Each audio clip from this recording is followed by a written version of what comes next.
Okay, to begin with for this assignment, you're most likely going to need to set everything up and think about it before you do it. I'm looking at a 3x5 card where I simply listed the sequence in which I wanted to start.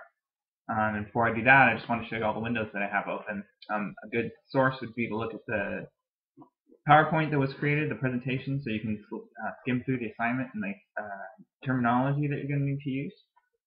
Any websites that you want to have set up, you might want to have them set up pre-positioned. You're also going to need to use Screen Recorder, the Screen Capture-matic software. There's a tutorial there, so I can't really show you exactly how that works. Watch it, try it out. I may have a chance to try it out in class. And of course, the application that you're going to go and look through should be ready to go as well. So if all these things are ready, you can go through your presentation pretty quickly. I don't anticipate it to be any more than 2 to 5 minutes, depending on the complexity of the software and the amount of stuff that you would like to go into. So to begin with, we're going to talk about downloading the application. The first website shows the download policy for Google Earth, which is the application that I've chosen. The geographic representation software. It's one I use a lot. I've been teaching technology and geography. As you can see here, it's available for the PC, Mac, or Linux operating systems. I'm not going to go through the downloading process, but once you do, if you look at Explorer or a file management app, you can see that the application itself is only about 83.4 megabytes. That's pretty small, and the way it does that is it's relying on an online connection to download graphic imagery. It's not going to give you everything on your computer locally, so if you don't have connection to the internet, it's not going to work.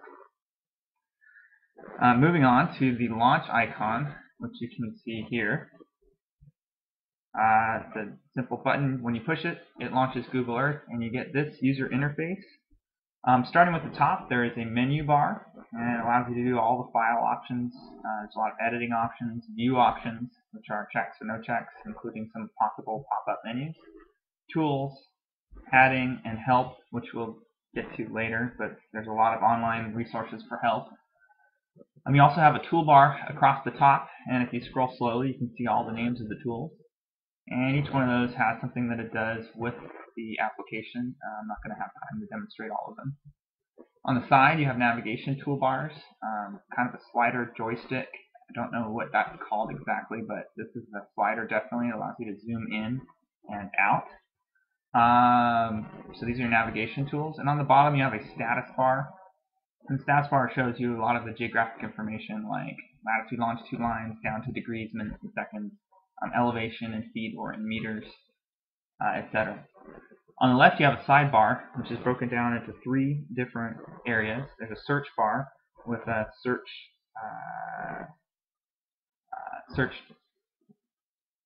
I can't think of the name of it right now, but the search bar that allows you to type in a search term and find it. There's also some tabs on the top that you can switch over for directions or finding businesses. In the middle, you have places. In the places area, just to give you an example, I've created quite a few files that I can use for geography, and when you twirl those out using the plus and minus or the arrow twirl, again, you can see that there's options within options. You could turn things on. For example, this was one that I used for the first day of school. And it's the Hurricane Katrina file that I found, which I'll show you a little bit later. When you give it some time to pop up, it shows you historical geographic information for the Hurricane Katrina, and it gives you another slider to progress through a time sequence. And you can see the images loading up right there. It just takes a little while for it to work, and I'm not sure if it's going to work or how patient I'll have to be. There we go. And again, even within that, you can see tracks, a Hurricane Katrina pathway, and this is an image, it's a historical image that's loaded on top of the typical Google Earth interface. And these things can be checked on and off with the checkboxes. And there's also a slider here that allows you to make whatever layer you're looking at transparent, which becomes pretty useful. Twirling this closed and twirling this closed, you can see that there's also a layers area in the sidebar, and this is a lot of the power. Let me turn that off so I can just focus on this. You can use things like weather, which is showing the clouds and the radars, and use that plus or minus box to turn each individual one off. So if you just want to look at clouds and not radar, you could do that, etc. And then there's a lot of other tools and things that you can turn on with the checkboxes and with this menu system. The Earth Gallery takes you to a website, and there's other things that you can load into the Places menu, and each one of these is a different file that they use. I believe it's KMZ or KML. So when you download any of these, it becomes a file, and you can either open it directly in Google Earth, or you can download it, download Google Earth, or you can download the file and play with that to your heart's content. Help menus. There's a lot of help menus available. The best one would be to just go to the Google Earth menu and learn. And there's tutorials, beginner, advanced, etc. And some of these, I believe, are video tutorials, and others are just static tutorials that show you images and text. And if you look online, there's plenty of Google Earth tutorials as well that can support it. There's the flight simulator, which is always a lot of fun when you can play that tutorial and watch it, and all kinds of other little tasks, including a few that there were a few that I created. It got like 100 hits or so on YouTube, just randomly trying something out for geography.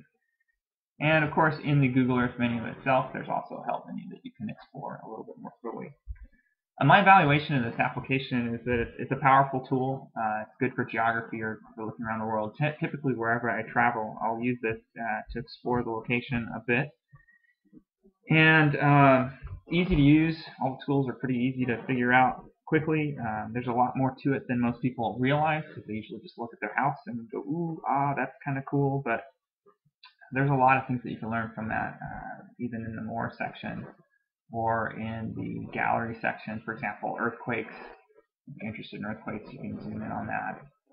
And just a lot of information that is available that most people don't realize when they first use the application. The only downside of this, in terms of evaluating it, is that it requires an internet connection. I wouldn't say that's a downside. It gives it the power that it has, but it's just a limitation. So if the internet's not working, then neither does Google Earth. And I've definitely experienced that a few times trying to use it in a classroom context. Anyway, I hope you enjoyed the evaluation, and good luck on your particular applications. And this is